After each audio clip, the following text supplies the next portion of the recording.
The hospital room was cold and sterile, but Sarah's kiss on John's forehead burned like fire. He lay perfectly still, his eyes closed, his breathing slow and measured. The doctor had just told her the devastating news. Her husband had gone completely blind. Forever.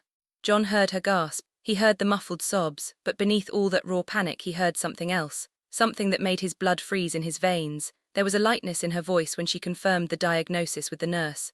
A musical, almost relieved tone. And when she leaned down to kiss him, her lips lingered too long. It wasn't to comfort him, it was goodbye. She thought she'd won. But Sarah had no idea that her blind husband could see everything. Let me take you back 3 weeks, to when John's perfect life in Lagos started crumbling like old bread. John had everything a man could want. A massive house in Lekki Phase 1, a senior position at one of Nigeria's biggest oil and gas firms, and Sarah, his wife of 8 years. They were comfortable, they were stable, they were happy. Or so he thought. It wasn't an explosive fight that opened his eyes. It wasn't a screaming match or dramatic confrontation. No, it was the small things, the tiny details that didn't add up. Sarah started coming home late from errands she never explained. She'd walk through the door at 9, sometimes 10 at night, smelling of a new perfume, a strong, amber scent that she'd never worn before. The kind of perfume you buy when you want to make an impression on someone. "Where have you been?" John asked one evening, trying to keep his voice casual. Sarah barely looked up from her phone. "Just running around, you know how Lagos traffic is. Stopped by the salon, then Victoria Island for some shopping." But her hair looked exactly the same, and she came home empty-handed. Then came the credit card statement. John was going through their monthly expenses when he saw it, a withdrawal of over 2 million naira, labelled simply as miscellaneous. 2 million naira, miscellaneous. "Sarah, what's this charge?" he asked, holding up the statement at dinner. She glanced at it and waved her hand dismissively. "Oh, that. I bought you a surprise, darling, don't worry about it." A surprise for 2 million naira. The lie hung in the air between them, heavy and suffocating. But nothing prepared John for what he found 3 days later. He was putting away laundry in their bedroom when he noticed Sarah's dresser drawer was slightly open. As he pushed it closed, something caught his eye. A sock, bunched up in the back corner, looked oddly thick. John pulled it out. Inside was a phone, a cheap prepaid phone, a burner. His hands trembled as he unlocked it. The password was their anniversary date. The irony would have been funny if his heart wasn't hammering in his chest. The messages were all from someone saved as M. "Can't wait to see you tomorrow. The hotel in Abuja is booked. Make sure the documents are ready. We need to get everything signed by next week. I love you, soon we won't have to hide anymore." John felt like someone had punched him in the stomach. This wasn't just an affair. This wasn't just cheating. This was planned, calculated. She was preparing to take everything. He sat on the edge of the bed, staring at the phone in his hands.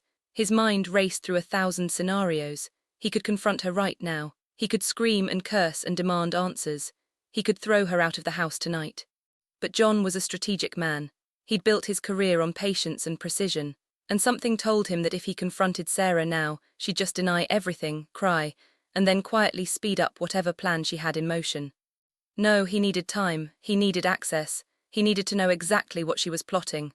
Hey my people, before we go any further into this twisted tale, if you're already hooked by John's story, do me a favor and smash that like button. Drop a comment and tell me where you're watching from. London, United States, Canada, South Africa, Abuja, or anywhere in the world. And if you're new to this channel, hit that subscribe button because we're just getting started with this story, and trust me, you don't want to miss what happens next. Now let's get back to John, because what he did next was absolutely crazy. John made a decision that night, a dangerous, desperate decision. He called his old friend from university, Dr. Ben Evans. Ben was a neurologist at one of the top private hospitals in Victoria Island. They'd been friends for over 20 years, ever since their days at the University of Lagos. "Ben, I need to see you, privately. Tomorrow," John said on the phone, his voice tight. "John, what's wrong? Are you sick?" "Just meet me at your office. Noon, don't tell anyone." The next day, John sat across from Ben in his sterile medical office. The walls were covered with certificates and brain scan images. Ben looked concerned, his brow furrowed. "Talk to me, John, what's going on?" John took a deep breath. "Ben, I need you to commit medical fraud." Ben's eyes widened. "What, John, are you?" "My wife is trying to destroy me," John interrupted, his voice shaking with controlled rage. He pulled out the burner phone and showed Ben the messages. "She's not just cheating, Ben, she's planning to take everything. My house, my investments, everything I've worked for. Look at these messages." Get the documents signed. She's planning something big and I need to stop her. Ben read through the messages, his expression darkening.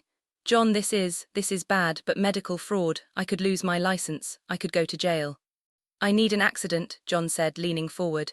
I need her to think I'm completely helpless. I need you to say I went blind. Sudden, irreversible blindness. Stress-induced, maybe a small brain hemorrhage, something neurological that can't be easily disproven. John, you're asking me to.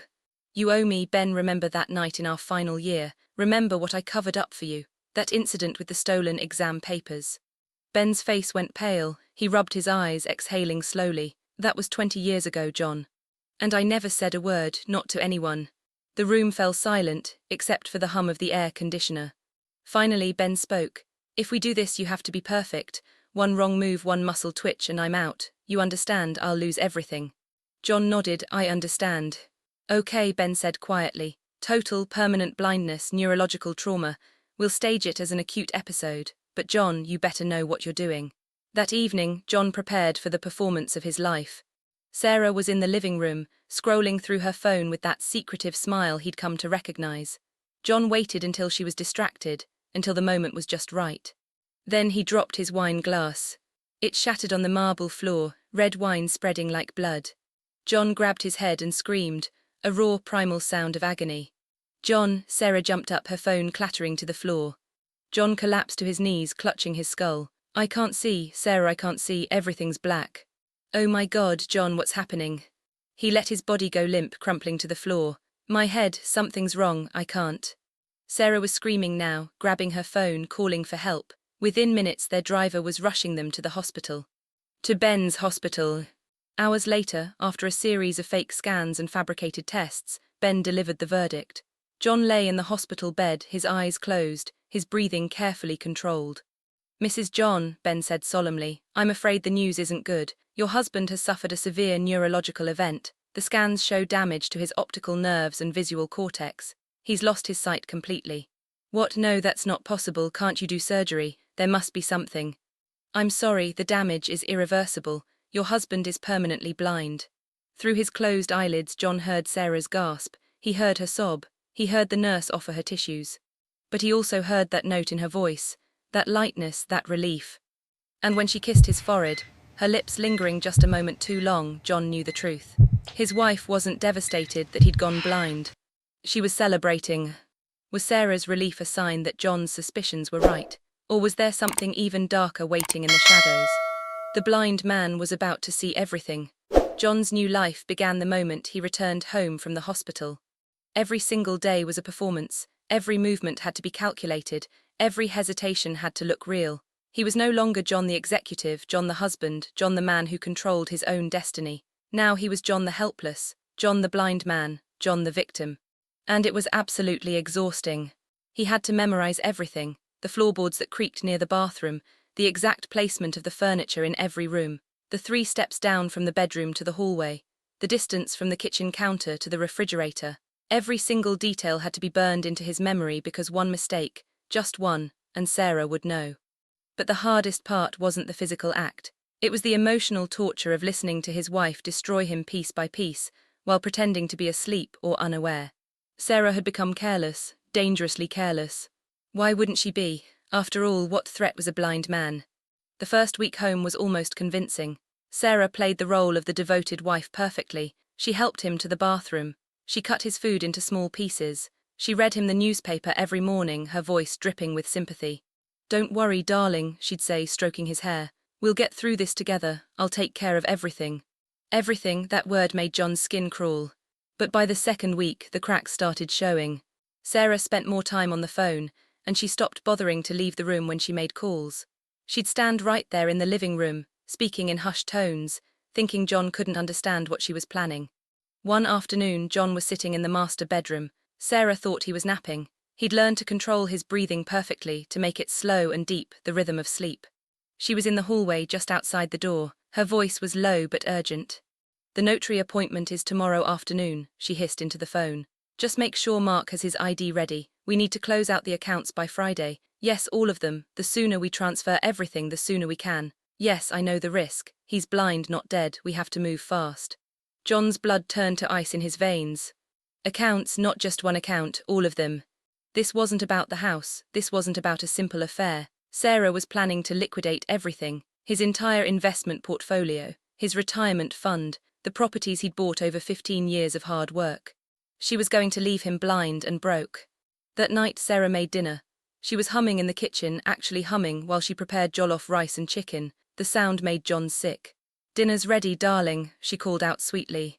John shuffled into the dining room, one hand on the wall, moving slowly like he'd practiced 1,000 times. Sarah guided him to his chair, her touch gentle but perfunctory.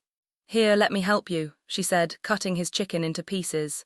They ate in silence for a few minutes, then Sarah spoke. "John, I've been thinking. With your condition, we need to make sure our finances are in order, just in case something happens to you. I've been talking to a lawyer about setting up some power of attorney documents, just to protect us." John's fork paused halfway to his mouth. Power of attorney. "Yes, darling, it's just a precaution, so I can manage things if you're not able to. Medical decisions, financial matters, that sort of thing. It's what married couples do in situations like this." She said it so smoothly, so reasonably, as if she was doing him a favor. I don't know, Sarah, that sounds like a big step. John, you're blind, you can't go to the bank, you can't sign documents, you can't even see what you're signing. Don't you trust me to take care of you?" There it was, the manipulation wrapped in concern. "Of course I trust you," John lied, forcing his voice to sound uncertain and vulnerable. It's a lot to think about."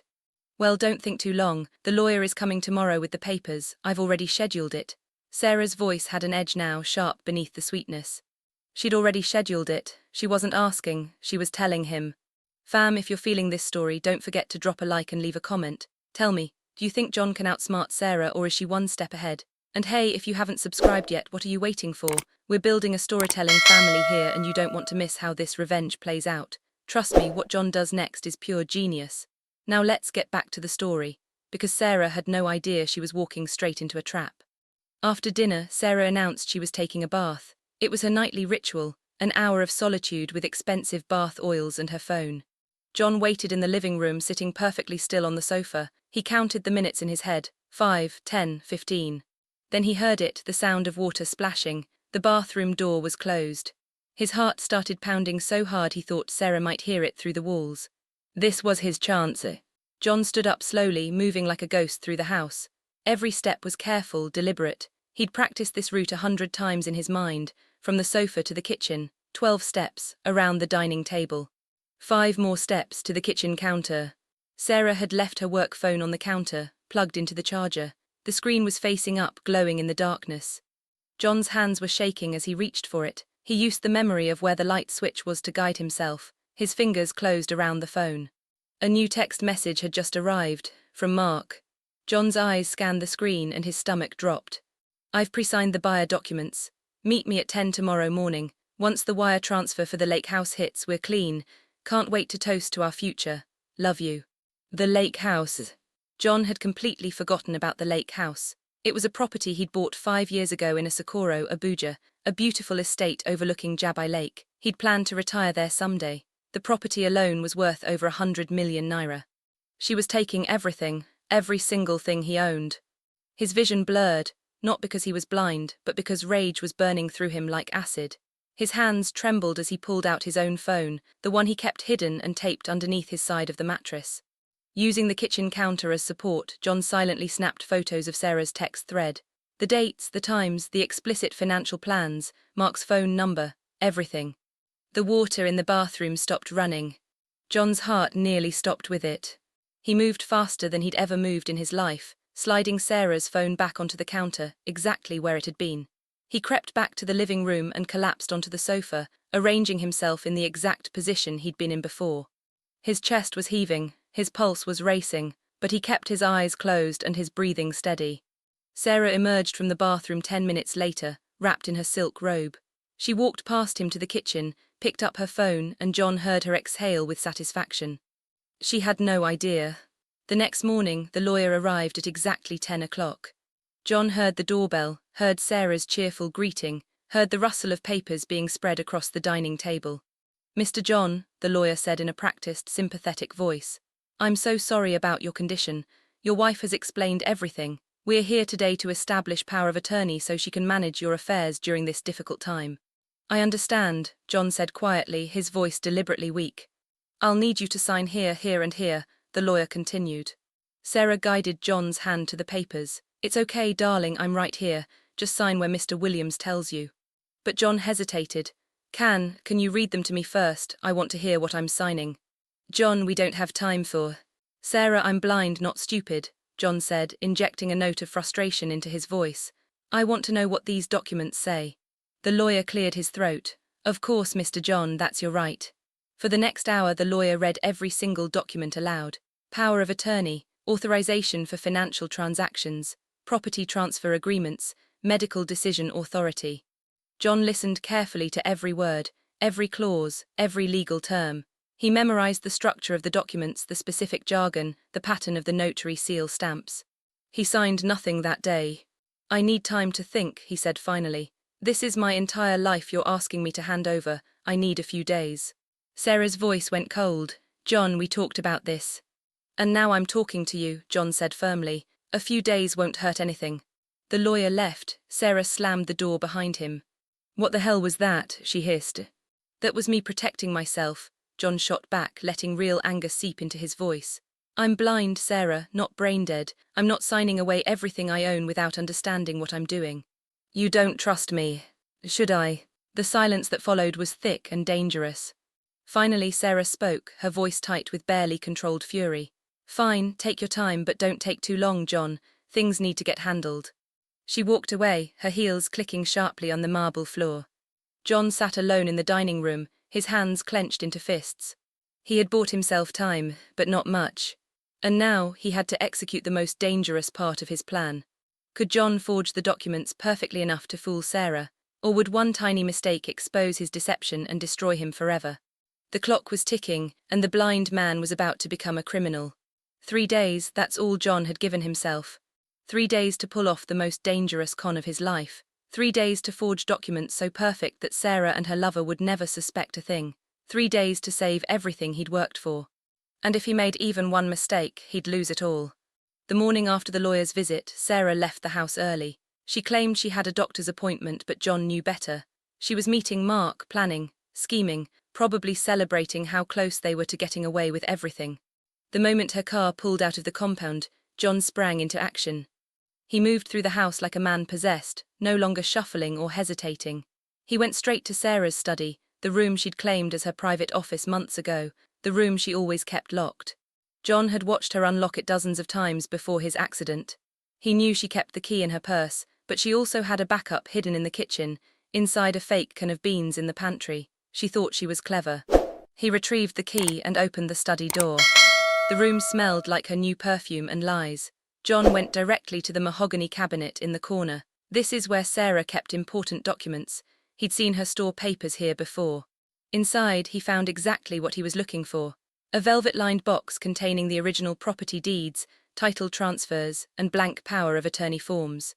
His hands trembled as he pulled them out. These weren't just papers. They were his entire life bound in legal ink and government stamps. John photographed every single document with his phone, capturing every detail in high resolution. The fonts, the spacing, the official seals, the watermarks, the notary stamps, everything. Then he carefully placed them back exactly as he'd found them and locked the study. Phase 1 complete. John's home office was on the 2nd floor, a space Sarah rarely entered anymore.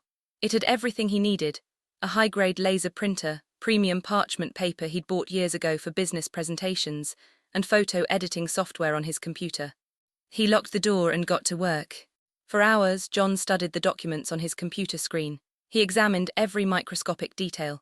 The notary seal had a specific pattern, a circular design with intricate borders, and the notary's license number embedded in small print. The signature lines had to be positioned exactly right. The legal language had to match perfectly. But John wasn't just going to copy them, he was going to sabotage them. The genius of his plan was in the subtlety. Sarah and Mark would never think to scrutinize documents that looked exactly like the originals. They'd be too focused on the money, too eager to complete the transfer. John started with the power of attorney form. He changed a single word in a crucial indemnity clause, replacing shall with may. To anyone glancing at the document, it would look identical. But legally, that one word made the entire form non-binding. It transformed a mandatory authorization into an optional suggestion. Then came the masterstroke, the notary seal. John zoomed in on the digital image of the authentic seal until he could see every microscopic detail. Then he used photo editing software to create a nearly perfect replica, with one critical difference. He added a tiny scratch, almost invisible to the naked eye, a small imperfection in the circular border of the seal, barely a millimeter long. It was beautiful, diabolical. To Sarah and Mark, the seal would look legitimate. They'd never noticed such a tiny flaw. But the moment a bank or government official examined it under proper scrutiny, that scratch would invalidate the entire document. It would be flagged as fraudulent immediately. Hey my people, can we just appreciate how brilliant and crazy this man's plan is? John is literally forging documents to trap his own wife. If you're impressed by this level of strategic thinking, smash that like button right now. And drop a comment, Team John or Team Sarah. Who do you think is going to win this battle? Don't forget to subscribe if you haven't already, because this story is about to get even more intense. Now let's get back to John, because time was running out. John worked through the night. His eyes burned from staring at the computer screen, his fingers cramped from adjusting tiny details in the documents, but he couldn't stop. Every page had to be perfect, every seal had to look authentic, every signature line had to match. By 4 a.m, he had completed the forgeries. He printed them on the premium parchment paper, making sure the texture and weight matched the originals exactly. The printer hummed softly in the darkness, spitting out page after page of beautiful, perfect lies. When the last document emerged, John held it up to the light. It was flawless. Even he could barely tell the difference from the original. He heard a car pulling into the compound. Sarah was home. John's heart nearly exploded in his chest. He frantically gathered all the forged documents, shoved them into a folder, and hid the folder behind a row of old business books on his shelf. Then he deleted all the files from his computer, cleared the printer's memory, and threw the excess paper into a drawer. Footsteps on the stairs. Sarah was coming up. John dove onto the small sofa in his office, closed his eyes, and arranged himself in the position of someone who'd fallen asleep while sitting. The door handle turned. It was locked. John, Sarah's voice came from the other side.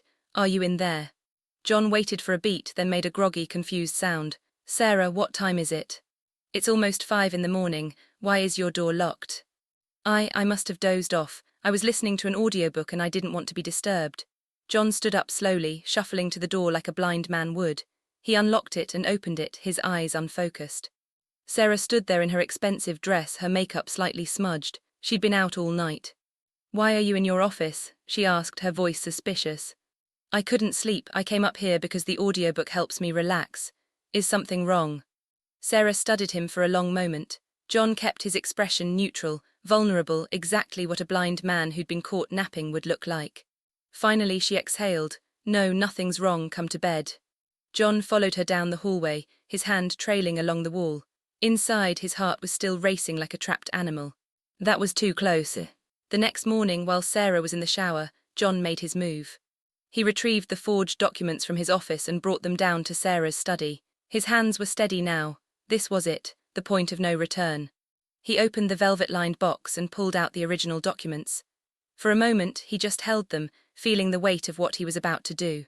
Then he replaced them with the forgeries. The real deeds, the authentic power of attorney forms, the legitimate title transfers. John took all of them and hid them in a place Sarah would never think to look. Inside the false bottom of an old toolbox in the storage room, buried under paint cans and rusty screwdrivers. When he was done, John stood in the middle of the study, breathing hard. The trap was set. All he had to do now was wait for Sarah to spring it. 2 days later, Sarah announced she needed to go to Abuja for a few days. Business meetings, she said casually at breakfast. Some properties I need to inspect for potential clients. I'll be gone for maybe 3-4 days. John nodded slowly, eating his food like a helpless man who had no choice but to accept whatever his wife told him. Will you be okay here alone? Sarah asked, and there was something in her voice, not concern, calculation. I'll manage, John said quietly. I've gotten used to the darkness. Sarah reached across the table and squeezed his hand. Her touch felt like ice. I know this has been hard, darling, but I promise once I get back things will get easier. We'll have everything sorted out. John knew exactly what she meant. Once she got back, the documents would be signed, the transfers would be complete, and John would have nothing. Or so she thought. The morning Sarah left for Abuja, she was practically glowing. She kissed John on the cheek, her lips cold and quick. "Take care of yourself, I'll call you tonight." John listened to her car leave the compound, then he listened to the silence of the house. He walked to the living room window and stared out at the Lagos morning. The sun was rising over Lekki, painting the sky in shades of orange and gold. His phone buzzed, a text from Ben. "How's the performance going? Still committed to this madness?" John typed back, "She's on her way to Abuja now with the fake documents. It's almost over." "And what if she figures it out before it's too late?" John stared at the message for a long time before responding. "Then I lose everything, but if I do nothing I lose everything anyway. At least this way I'm fighting back." He put the phone down and sat in the silence of his empty house. The next 48 hours would determine everything. Either his plan would work and he'd expose Sarah's betrayal, or it would fail and he'd be destroyed. John closed his eyes, not because he was blind but because he was afraid. Afraid that even though he could see everything now, he still might not see the end coming. Would the forgeries hold up long enough to trap Sarah? Or was there another player in this game that John hadn't even seen coming? The blind man was about to discover that some betrayals run deeper than marriage. John didn't sleep for 2 days. He couldn't. Every time he closed his eyes, his mind raced with possibilities. What if Sarah discovered the forgeries before she tried to use them? What if Mark had connections that could spot the fake notary seal? What if the scratch he'd added was too obvious? What if he'd underestimated his own wife? The house felt like a tomb, empty, silent, waiting. John spent those 2 days preparing for war. He printed out every text message, every credit card statement, every piece of evidence he'd collected. He organized them into folders, labeled and dated. He contacted his own lawyer, a man named Victor Okonkwo, someone Sarah had never met, and briefed him on everything. "This is extremely risky," Victor had said over the phone. "If this backfires, you could be charged with fraud yourself, faking a medical condition, forging documents." "I know the risks," John interrupted. "But Sarah started this game. I'm just making sure I don't lose." Victor was silent for a moment. "All right, I'll prepare the paperwork, but the moment you give me the signal we move fast, no hesitation." "No hesitation," John agreed. Now all he had to do was wait. Sarah called him every evening from Abuja, her voice sweet and full of false concern. "How are you managing, darling? Are you eating properly? Is the maid taking care of you?" "I'm fine," John would say, his voice deliberately weak and tired. "Just lonely. The house feels big when you're not here." "I know, baby, I'll be home soon, just a few more things to finalize." Finalize, that word made John's jaw clench every time. On the third night, Sarah's call came later than usual. It was almost 11 o'clock when his phone rang. "John, I have good news," she said, and there was barely contained excitement in her voice. "The property deals went through faster than expected. I'll be coming home tomorrow afternoon. And when I get back we need to sit down and handle those legal documents. No more delays, okay? It's time." John's heart started pounding. "Okay, Sarah, whatever you think is best." "That's my good husband, I love you." The words felt like poison in his ear. "I love you too," John lied and ended the call. He sat in the darkness of the living room, his hands shaking. This was it. Sarah was coming home tomorrow and she'd expect him to sign everything over. The real documents were hidden. The fake ones were in her possession. The trap was ready to spring. But something was bothering John, something Sarah had said. The property deals went through faster than expected. What property deals? She'd told him she was inspecting properties for clients, not closing deals. Unless... John grabbed his laptop and logged into his bank account. His hands moved frantically across the keyboard, checking balances, reviewing transactions, scanning for anything unusual. There, a pending transaction. A wire transfer authorization request for 75 million naira, submitted yesterday evening. The destination account was listed as Property Acquisition, Abuja Holdings. John had never heard of Abuja Holdings. His blood ran cold. She'd already started. Even without the signed documents, Sarah had somehow initiated transfers. How was that possible? Then he remembered. 6 months ago, Sarah had convinced him to add her as a secondary account holder on one of his investment accounts. "Just in case something happens to you," she'd said, "so I can access funds in an emergency." He'd been so trusting, so stupid. Fam, can you believe this? Sarah is moving money before she even has the signed papers. This woman is not playing games. If you're as shocked as I am right now, hit that like button and drop a comment. Tell me, have you ever trusted someone who betrayed you like this? And if you're loving this story, don't forget to subscribe because we're heading into the most intense part of this revenge tale. Now let's get back to John, because what he did next was absolutely brilliant. John immediately called Victor. She's already moving money, John said urgently. 75 million from one of my accounts, can we stop it? When was the transfer initiated? Victor asked. Yesterday, it's still pending approval. Then yes, we can freeze it. But John, the moment we do that, Sarah will know something's wrong. Your cover will be blown. Are you ready for that? John thought for a moment. If he froze the transfer now, Sarah would panic and might destroy evidence or flee with whatever money she'd already taken. But if he let it go through, he'd lose 75 million naira. Let it go through, John said finally. What, John, that's... Let it go through, John repeated. But track where it goes, every single naira. I want to know what account it lands in, who owns that account, and every transaction that follows. Can you do that? It'll cost you. I'll need to hire a forensic accountant and possibly a private investigator. I don't care what it costs, do it. All right, but John, you're playing a very dangerous game. I know, but I'm going to win. Sarah arrived home the next afternoon in a whirlwind of energy and expensive perfume.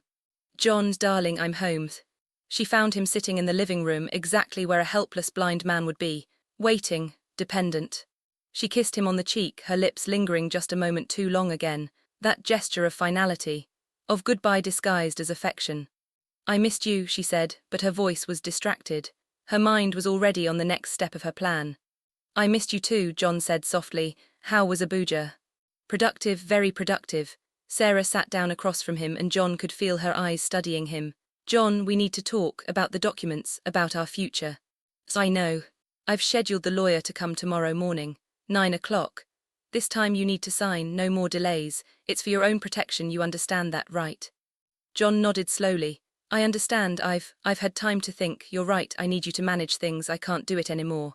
He let his voice crack just slightly on that last sentence, a touch of vulnerability, a hint of defeat. Sarah's expression softened, but there was triumph in her eyes. Oh, darling, I know this is hard, but I promise I'll take care of everything. You won't have to worry about anything. There's just one thing I want, John said quietly. What's that? I want you to read the documents to me one more time. Before I sign, I know you did it before, but I need to hear them again, to feel like I understand what I'm doing. Can you do that for me? Sarah hesitated. For a moment John thought she might refuse, but then she smiled. Of course, I'll read them as many times as you need. We'll go through everything together tomorrow before the lawyer arrives. Okay. Thank you, Sarah. She stood up and stretched. I'm going to take a bath. It was a long drive from Abuja. Do you need anything before I go up? No, I'm fine. Sarah left the room, her heels clicking on the marble floor. John heard her climb the stairs, heard the bedroom door close, heard the water start running in the bathroom. He sat perfectly still, counting down the minutes in his head. When he was sure Sarah was in the bath, John moved quickly. He went to the kitchen and retrieved his phone from its hiding place. He had 3 missed calls from Victor and a text message. We tracked the transfer. It went to an account owned by Mark Davidson. He then transferred it to a second account in the Cayman Islands. This is bigger than we thought. Call me immediately. Mark Davidson, so that was his full name. John called Victor back, keeping his voice low. The Cayman Islands, John whispered. She's hiding money offshore. Yes, and here's the interesting part. That account has been active for almost a year. This isn't a new plan, John. Sarah and Mark have been setting this up for a long time. There are multiple deposits, all coming from various accounts, some of which I'm guessing you don't even know about. John felt like he'd been punched in the stomach. A year, she'd been planning this for a year. How much, John asked. How much has she already taken? Victor paused. So far, close to 200 million naira. The phone nearly slipped from John's hand. 200 million. Gone, hidden in offshore accounts while he'd been working 16-hour days at the office, building their future, trusting his wife. Victor, I want every single naira back. Every cent. I don't care how long it takes or what it costs. We'll get it back, but first we need to catch them in the act tomorrow. The moment Sarah tries to use those forged documents, we'll have her for fraud and attempted theft. That's when we strike. John ended the call and stood in the dark kitchen, his hands trembling with rage. Tomorrow morning, that's when it would all end. But tonight he had to give one final performance.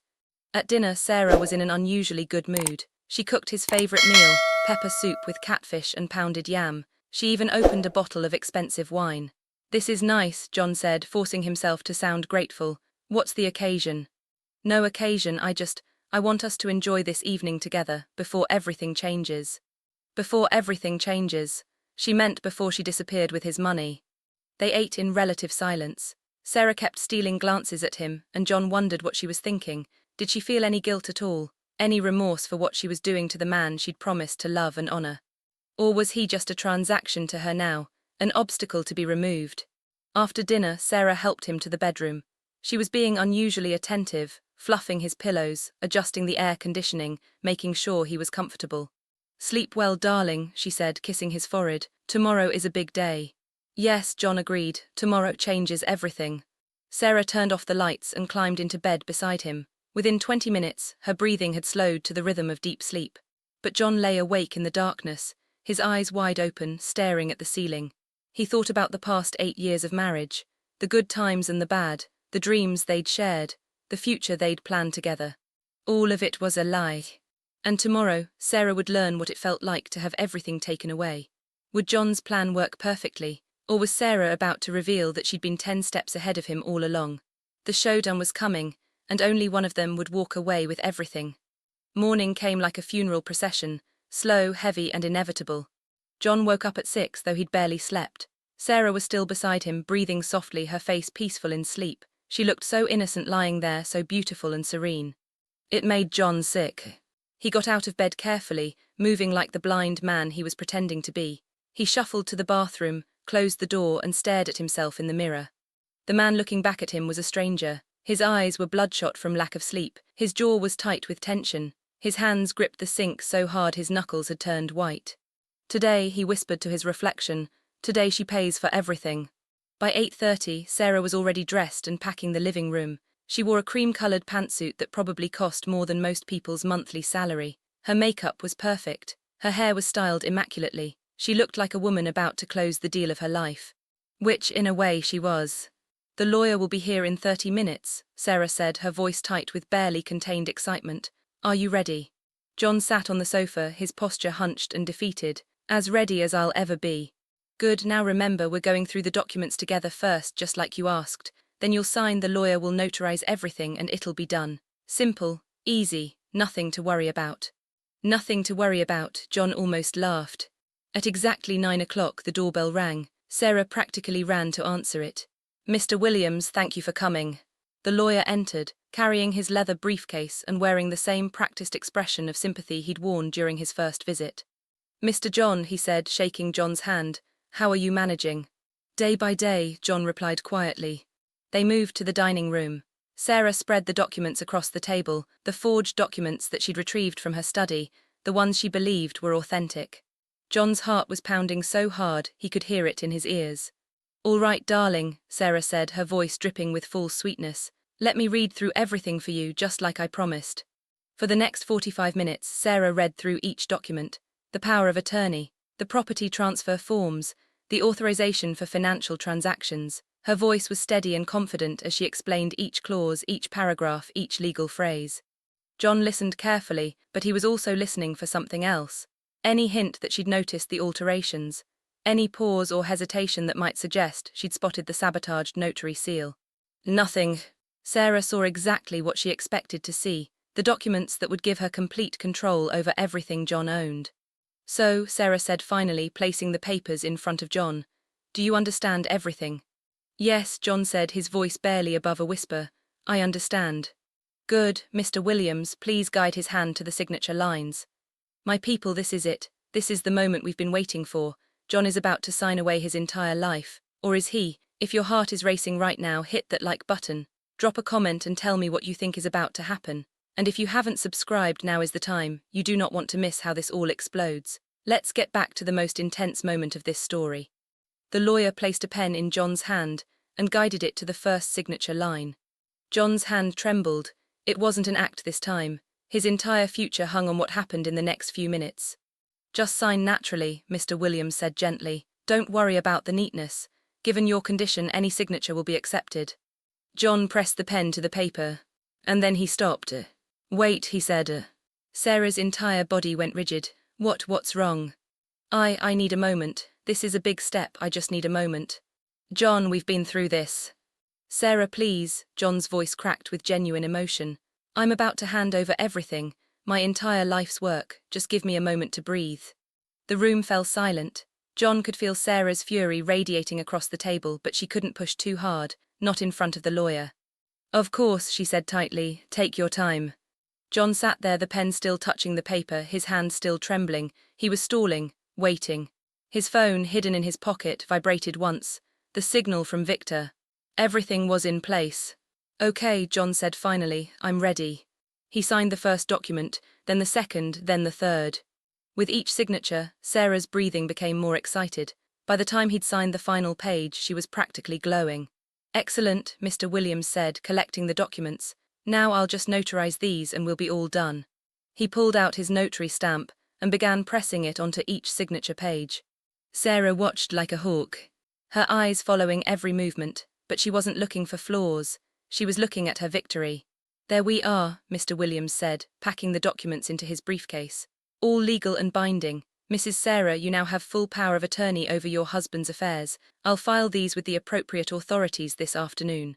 "Thank you so much, Mr. Williams," Sarah said, her voice warm and grateful. "You've been incredibly helpful." The lawyer left, and the moment the door closed behind him, Sarah's entire demeanor changed. The false sweetness evaporated, the concerned wife disappeared. What remained was something cold and calculating. "Finally," she breathed, pulling out her phone. "Finally, it's done." She didn't even look at John as she walked out of the dining room, already dialing. "Mark, it's me. Yes, it's done. He signed everything. We can move forward with the final transfers today. By tomorrow we'll have everything liquidated and transferred offshore. Yes, I'm sure. The old fool signed his life away and didn't even realize it." John sat alone at the dining table, listening to his wife celebrate his destruction. And he smiled. Sarah spent the rest of the morning on the phone. She was in her study with the door closed, but John could hear her voice rising and falling with excitement. She was talking to Mark, to bank representatives, to lawyers, coordinating the systematic destruction of everything John had built. Around 2 o'clock, Sarah emerged from the study. She was dressed for going out, her purse over her shoulder. "I need to run to the bank," she announced. "Some documents to file. I'll be back in a few hours. Will you be all right alone?" "I'll manage," John said quietly. Sarah walked over and kissed the top of his head. "You're being very brave about all this. I know it's not easy giving up control, but you'll see, this is for the best." She left, her heels clicking happily across the floor. John waited until he heard her car leave the compound. Then he waited 5 more minutes to be absolutely sure. Then he stood up, walked to the window, and watched the gate close behind Sarah's Mercedes. "Got you," he whispered. He pulled out his phone and called Victor. "She just left. She's on her way to the bank to file the forged documents." "Perfect," Victor said. "Our people are already there waiting. The moment she tries to submit those documents for processing, they'll be flagged as fraudulent. The notary seal is invalid, the indemnity clause is legally meaningless, and we have documentation proving the originals are still in your possession." "What happens then?" "Then the bank will detain her for attempted fraud, the police will be called, and we move in with all the evidence of her conspiracy with Mark Davidson, the offshore accounts, the wire transfers, the text messages, everything. John, by tonight, your wife will be in police custody." John closed his eyes. He should have felt triumphant, victorious, but all he felt was empty. "Do it," he said. The call came at 4:30. John was sitting in the living room when his phone rang. It was an unknown number. "Hello, Mr. John, this is Inspector Ademi from the Lagos State Police Financial Crimes Unit. I'm calling regarding your wife, Mrs. Sarah John." "What about her?" "Sir, your wife has been detained at First Bank Victoria Island branch for attempting to submit fraudulent documents. We need you to come down to the station to give a statement." John let appropriate confusion and shock enter his voice. "Fraudulent documents? What are you talking about? What documents?" "Sir, it would be better if we discussed this in person. Can you come to the station?" "Inspector, I'm blind, I can't drive. I don't understand what's happening." "I'll send a car for you, sir. We'll explain everything when you arrive." 30 minutes later, a police car pulled up to John's house.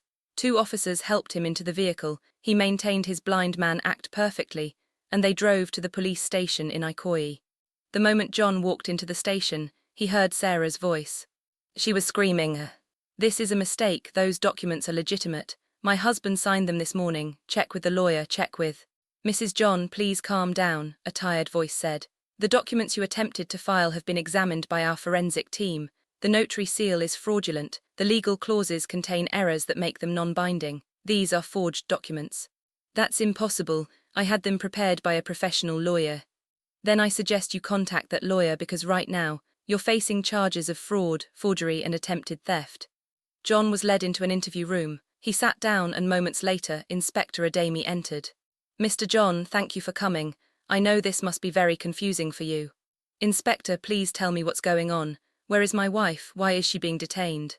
The inspector sighed. Sir, your wife attempted to file documents giving her power of attorney over all your assets. However, those documents were fake. The notary seals were forged, and the legal language was deliberately sabotaged to be non-binding. We believe she was attempting to defraud you of your entire estate. John let shock and disbelief wash over his face. No, that can't be right. Sarah would never. We've been married for 8 years. I'm afraid it gets worse, sir. We've been investigating your wife for several hours now, and we've discovered evidence of a conspiracy with another man, a Mark Davidson. Together, they've already transferred over 200 million naira from your accounts to offshore holdings. We're working with international authorities to freeze and recover those funds. 200 million, John's voice broke. How is this possible? Sir, when did you lose your sight? 3 weeks ago, I had a neurological event. My doctor said the blindness was permanent. Inspector Adami studied him carefully. And the documents you signed this morning, did you know what you were signing? My wife read them to me. She said they were to protect us, to help her manage our finances while I was incapacitated.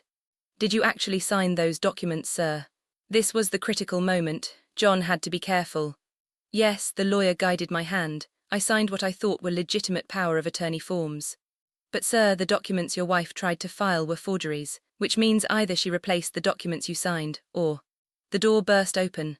Victor Okonkwo walked in, dressed in a sharp suit and carrying a briefcase.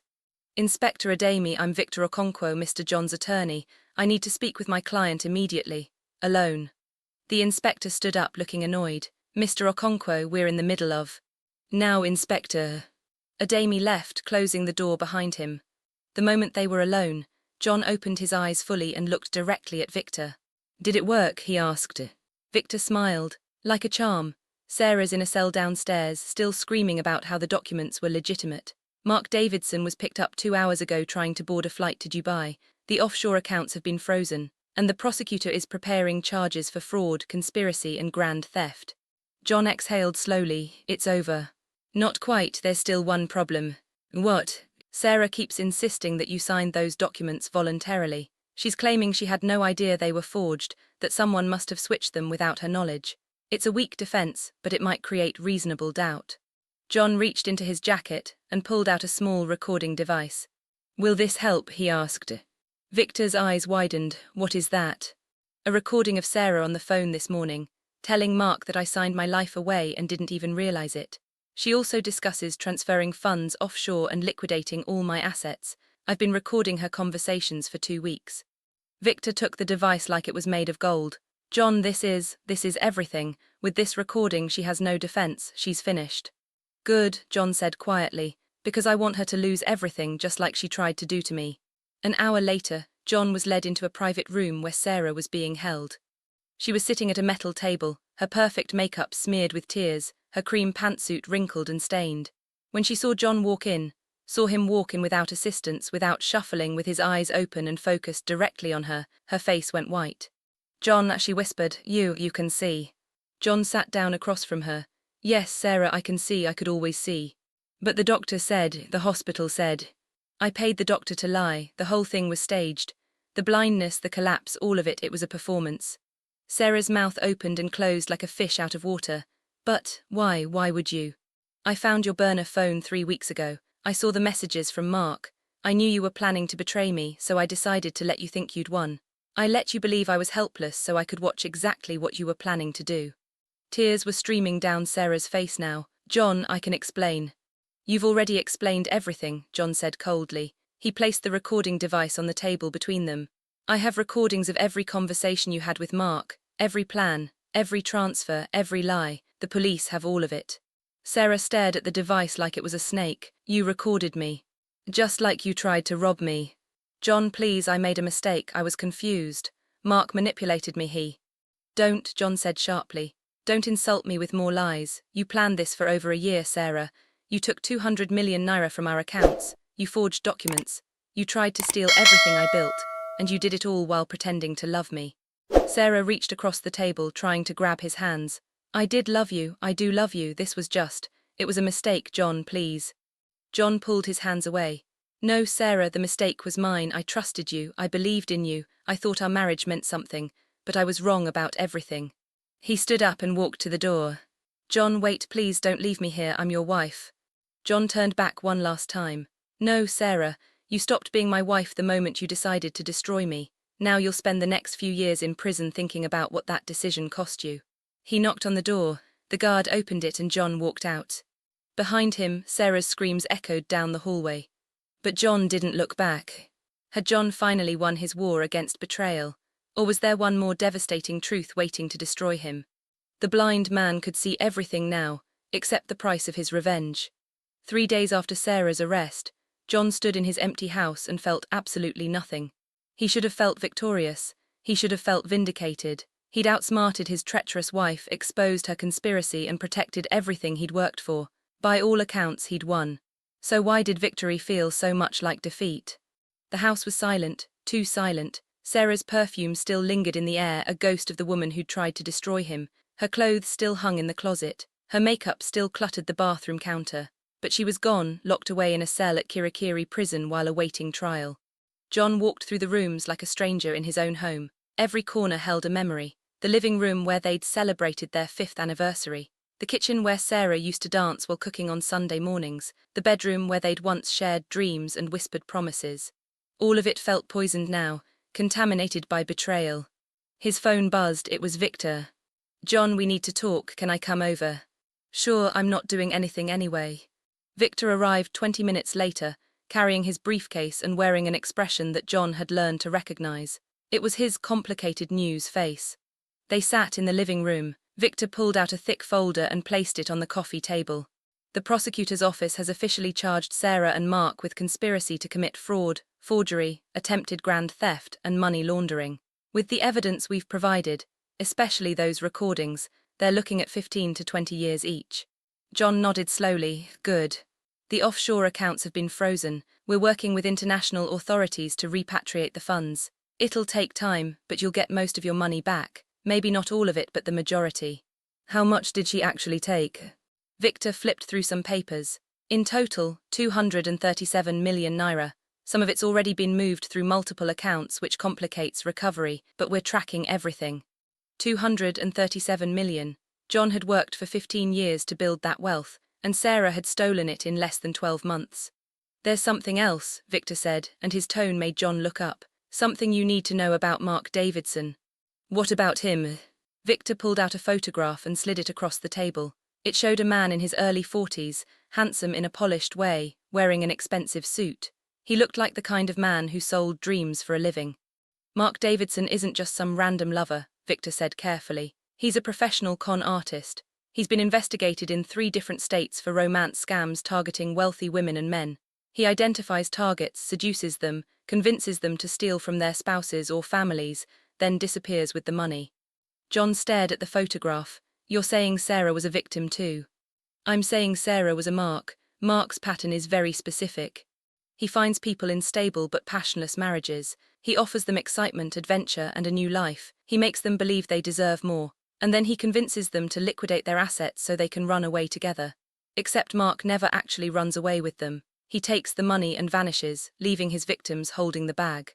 John felt something twist in his chest, something that felt uncomfortably like sympathy. How long was he working her? We found evidence of their first contact about 14 months ago. He approached her at a business conference in Abuja, claimed he was an investment banker. They started with emails, then phone calls, then secret meetings. By the time Sarah realized what was happening, she was already in too deep.